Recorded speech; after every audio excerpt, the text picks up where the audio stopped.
Amarantsika ny taranja bola lavalava dia totosa omaly asabotsy ny fifidianana ho an'ny filohan'ny seksiona Ambohidratrimo mbola takaverina eo amin'ny toerany ary sy ny filoha amperinasa azay nitantana teo aloha dia Matora Kotomalala Risara nambarany fa dia fanamby vaovao no apetrany amin'ity fotoam-piasana olimpika mandritra ny efataona ity indray.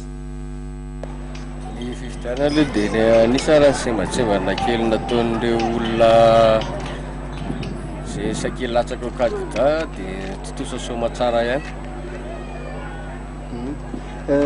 Lany ianao zany inona zany no fanamby vaovao apetraka ao amin'ny rugby any faritra Ambohidratrimo amin'izao fitantananao mandama manaraka izao indray? Fanamby apetraka aloha ngamba dia niana tsaratsara be kokoa noho ny zavatra efa vita teo aloha ireny dia anatsara koa hiditsalaltaraka koa amin'ny resaka teknika ho any amin'ny filevana tsirairay. Manao ahoana ny fandrafetana ny ekipa iara-iasa aminao?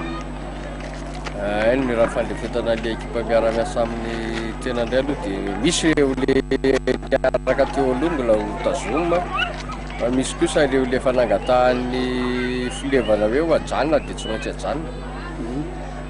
Azo efa eritreretina ve Roviana zany mety hanomboka ny tompilalaovana ho an'ny eny amin'ny Andriafanarivo? Ny tompilalaovana ireny dia tsy mialela intsony fa